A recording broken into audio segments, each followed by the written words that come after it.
अस्सलाम वालेकुम स्टूडेंट्स। हम कर रहे थे chemistry 10th class chapter second acid base का। हम जो है वो डिस्कस किया है, उनके कॉन्सेप्ट, डिफरेंट केमिकल प्रॉपर्टीज़, उनके यूजेस क्या क्या हैं। और इसके अलावा हमने पीएच स्केल को लास्ट टाइम डिस्कस किया है, उसको डिराइव किया है। पीएच स्केल 0 से लेकर 14 तक। तो ये हमने पीएच स्केल ड्राइव किया है कि 0 से 1 तक हाईली एसिडिक है, 4-5 स्लाइटली एसिडिक है, 7 न्यूट्रल है, स्लाइटली बेसिक है, 9-10 और 13-14 हाईली बेसिक है। तो ये हमने पीएच स्केल को ड्राइव किया था कि 0 से लेके 14 तक के कौन कौन सी रेंज जो है वो स्लाइटली एसिडिक है और कौन कौन सी रेंज तक वो हाईली एसिडिक है। तो ये हम जो है वो बता सकते हैं। हमें पता चलता है कि हमारा जो सॉल्यूशन है वो ज़्यादा एसिडिक है, कम एसिडिक है, ज़्यादा बेसिक है या कम बेसिक है, हमें इस बारे में पता चलता है। अब हमारे माइंड में ये सवाल पैदा होता है कि हम अगर हमारा सॉल्यूशन जो है वो हाईली एसिडिक है या स्लाइटली एसिडिक है या स्लाइटली बेसिक है, 0 से 1 रेंज है, तो हमें ये कैसे पता चलेगा कि ये जो सॉल्यूशन है उसकी रेंज 0 और 1 पे खड़ी है पीएच या उसकी 13-14 पीएच है। तो इस बारे में हमें कैसे पता चलेगा कि उसकी जो है वो 7 न्यूट्रल पे है, वो उसकी पीएच 7 है, उसकी पीएच 4-5 पे है, उसकी 1 है। तो उसके लिए हम जो है वो पीएच इंडिकेटर जो है वो यूज़ करते हैं। पीएच इंडिकेटर जो है वो हमारे पास बहुत सारे पीएच इंडिकेटर जो है वो यूज़ किए जाते हैं। या वो ऑर्गेनिक कंपाउंड भी हो सकते हैं, सॉल्यूशन के फॉर्म में भी हो सकते हैं। बस उनको पीएच इंडिकेटर कहा जाता है क्योंकि जैसे ही उनको हम अपने जो सॉल्यूशन होता है जिसमें से हमने चेक करना होता है कि वो एसिडिक है या बेसिक है, उसमें हम इंडिकेटर डाल देते हैं। जो कलर चेंज हो जाता है वो हमें बताता है कि वो एसिडिक है या बेसिक है। तो ये जो कलरिंग है यहाँ पे मिथाइल ऑरेंज, लिटमस और फिनोल्फ्थालीन, इन जो है वो तीनों की जो कलरिंग शो की हुई है, इनको जस्ट आपने याद करना है कि कौन सी पीएच पे जो है वो कलर चेंज कर रहा है। अब हमने लिटमस पेपर जो है वो डिस्कस किया था पहले कि लिटमस पेपर हम जैसे ही अपने सॉल्यूशन में डालते हैं तो उसका अगर रेड कलर हो जाए तो वो जो है वो एसिडिक सॉल्यूशन होगा, अगर ब्लू कलर हो जाए तो वो बेसिक सॉल्यूशन होगा। ठीक है, तो लिटमस पेपर जो है वो हमें ये बताता है। और फिनोल्फ्थालीन की भी एक स्पेसिफिक रेंज है कि 9 पीएच तक वो कलरलेस रहता है। अगर सॉल्यूशन की पीएच 9 से लेके 14 तक होगी तो वो रेड हो जाएगा। तो हमें जो है वो यहाँ से अंदाज़ा हो जाता है। और मिथाइल ऑरेंज का भी इन द सेम वे 4 से लेके 14 तक वो येलो रहता है और अदरवाइज़ उसका जो है वो कलर जो है वो रेड होता है, एसिडिक होता है। तो ये जो है वो डिफरेंट इंडिकेटर्स हैं, यूज़ किए जाते हैं कि हमारा जो सॉल्यूशन है कि वो एसिडिक है, बेसिक है, इनको चेक करने के लिए जो है वो हम इनको इस्तेमाल करते हैं। फिनोल्फ्थालीन ये सॉल्यूशन की फॉर्म में भी हो सकते हैं इंडिकेटर और सॉलिड की फॉर्म में भी हो सकते हैं। जैसे कि ये लिटमस पेपर है, ये सॉलिड फॉर्म में होता है, इसको हम डुबो के जो है वो चेक कर लेते हैं उसकी कलरिंग। और लिटमस पेपर को हम जैसे ही डुबोते हैं ना तो लिटमस पेपर की कलरिंग जो है वो यहाँ पे चेंज होती है, सॉल्यूशन की नहीं होती। लेकिन जो फिनोल्फ्थालीन है और मिथाइल ऑरेंज है, ये सॉल्यूशन के फॉर्म में होते हैं। इनको हम अपने सॉल्यूशन में डाल देते हैं तो पूरे सॉल्यूशन की जो कलरिंग चेंज होती है वो हमें बताती है कि अगर जो है वो 0 से लेकर 9 तक होगा तो वो जो है वो कलर चेंज नहीं हुआ, तो इसका मतलब है कि पीएच जो है वो 0 से 9 के दरमियान में है। और अगर जो है वो रेड हो गया है तो इसका मतलब है कि 9 से लेकर 14 तक उसकी पीएच है। अब मज़ीद हमारे माइंड में एक क्वेश्चन है, इसकी जो है वो लिमिटेशन भी है कि अब ये जो फिनोल्फ्थालीन इंडिकेटर है, हम इसको यूज़ करते हैं 0 से लेके 9 तक, ये कलरलेस रहता है। तो अगर हमारे सॉल्यूशन की पीएच 7 हो, न्यूट्रल हो, तो हमें कैसे पता चलेगा? अगर हमारा सॉल्यूशन बहुत ज़्यादा एसिडिक हो, 0 और 1 उसकी पीएच हो, तो हमें कैसे पता चलेगा फिनोल्फ्थालीन से? तो हम जो है वो इस बात का अंदाज़ा नहीं लगा सकते फिनोल्फ्थालीन से। और 9 से लेकर 14 तक हमें ये बताता है रेड है। तो अगर हमारे सॉल्यूशन की पीएच 13-14 हो, ज़्यादा बेसिक हो, लेकिन वो रेड शो कर रहा है, तो वो 13-14 भी हो सकती है, 10-11-12 भी हो सकती है। तो स्पेसिफिक रेंज में हमें ये नहीं बताते इंडिकेटर। जैसे कि ऊपर जो मिथाइल ऑरेंज है वो बता रहा है कि उसकी येलो है 4 से लेके 14 तक। यहाँ पे भी हमें नहीं पता चलेगा कि हमारा सॉल्यूशन न्यूट्रल है, ज़्यादा एसिडिक है, ज़्यादा बेसिक है, स्लाइटली बेसिक है, हमें इस बात का अंदाज़ा नहीं लगेगा।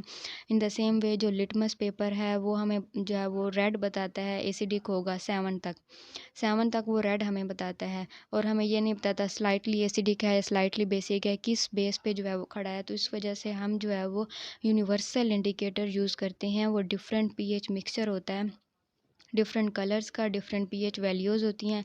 अब यहाँ पे आप देख सकते हैं कि हर रेंज पे डिफरेंट कलर हैं। तो अब ये 1 से लेके 7 तक देखें डिफरेंट कलर हैं, 7 से 14 तक डिफरेंट कलर हैं। फॉर एग्जांपल हम जो है वो कोई भी पीएच पेपर है हमारे पास, पीएच फाइंड करने के लिए डिफरेंट पेपर होते हैं। उन पेपर को जैसे ही हमने अपने सॉल्यूशन में डिबोते हैं, उसका कलर ऑरेंज हो जाए तो इसका मतलब है पीएच 2 पे खड़ी है, येलो हो जाए तो उसका मतलब है 6 पे खड़ी है पीएच, ब्लू हो जाए तो उसका मतलब है 11 पे खड़ी है। अगर वो हमारे पास जो है वो ये पिंक हो जाए तो उसका मतलब 14 पे खड़ी है, ग्रीन हो जाए 9 पे खड़ी है।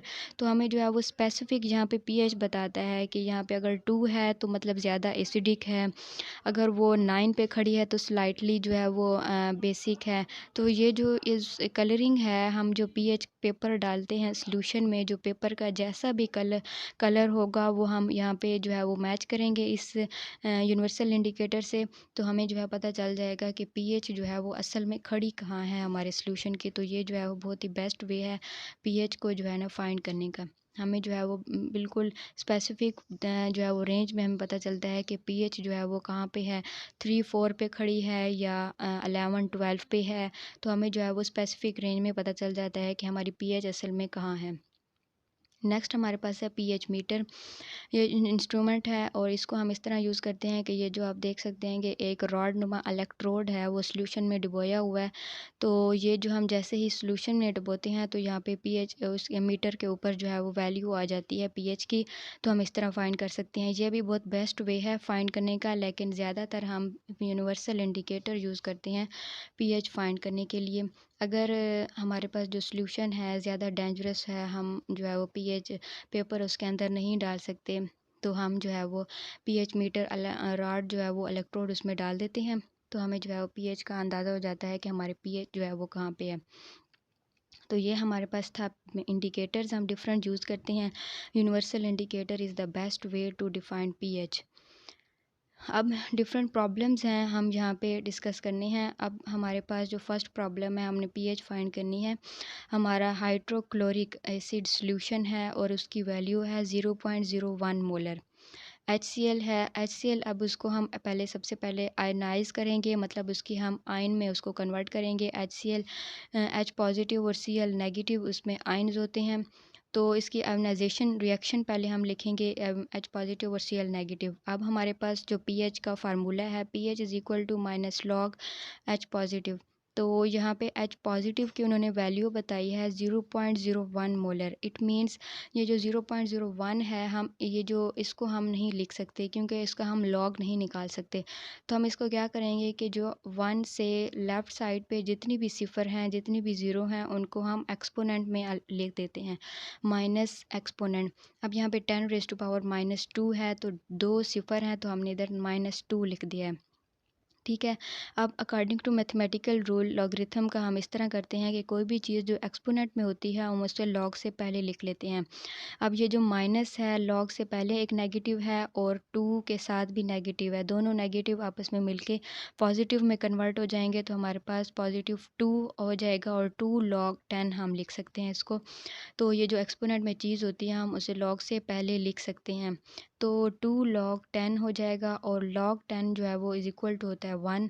तो 2 मल्टीप्लाई बाय 1 तो 2 हमारे पास पीएच निकल आएगी। In the same way second problem में हमने फाइंड करनी है पीओएच, क्योंकि वो बेसिक सॉल्यूशन है।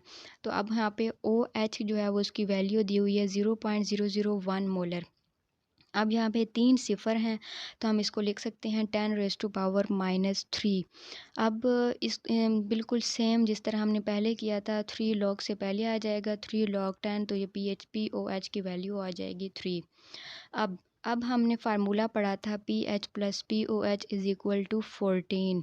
अब हमने POH फाइंड कर ली है, हम उसको पुट कर देंगे +3 इज़ इक्वल टू 14। अब pH हमने फाइंड करनी है, 3 को हम दूसरी साइड पे ले जाएंगे इक्वेशन की, और जैसे ही हम कोई भी चीज़ इक्वेशन की दूसरी साइड पे ले जाते हैं तो उसके साथ जो साइन होता है वो चेंज हो जाता है, चाहे वो पॉजिटिव हो या नेगेटिव हो। अब ये +3 है तो उधर जाके वो -3 हो जाएगा, तो 14 - 3 हमारे पास pH निकल आएगी 11। ठीक है, नेक्स्ट हमारे पास जो है वो फाइंड करनी है सल्फ्यूरिक एसिड की pH 0.01 मोलर। ठीक है, अब यहाँ पे जो हमारे पास H पॉजिटिव आइन है वो 2 हैं, पहले से ही 2 मोलर हैं, तो 0.01 मोलर दी हुई है, तो हम 2 को मल्टीप्लाई करेंगे 10⁻⁻² में। क्योंकि हमारे पास जो H पॉजिटिव हैं रिएक्शन में पहले से ही 2 मोलर हैं। You can see in the reaction, ionization reaction में हम जो है वो यहाँ पे 2 H पॉजिटिव आइन लिखा हुआ है, ये जो 2 है, और इस 2 H पॉजिटिव आइन लिखा हुआ है, और ये पहले से ही 2 मोलर हैं, और 0.01 मोलर को हम लिख सकते हैं 10⁻², तो इनको हम मल्टीप्लाई कर देंगे, 2 मल्टीप्लाई बाय 10⁻² मोलर। अब हमारे पास आ गई है इसकी मिकदार। pH का अब हम फार्मूला लिखेंगे और pH के अंदर हम पुट करेंगे -log × 2 मल्टीप्लाई बाय 10⁻², और इस तरह log को हम जो है वो अंदर जो वैल्यू है उन सब के साथ मल्टीप्लाई करेंगे, किस तरह के log 2, और हम जो यहाँ पे मल्टीप्लिकेशन का जो साइन है, ये जो लॉगरिथम में जो मल्टीप्लिकेशन जो साइन होता है, जैसे ही लॉग इसके साथ मल्टीप्लाई करता है तो ये साइन चेंज हो जाता है पॉजिटिव में, तो log 2 पॉजिटिव log 10 - 2। ठीक है, अब ये जो नेगेटिव है उसको अब हम यहाँ से ब्रैकेट ख़त्म करेंगे, नेगेटिव को सबके साथ मतलब मल्टीप्लाई करेंगे, किस तरह -log 2 जमा माइनस log 10 - 2।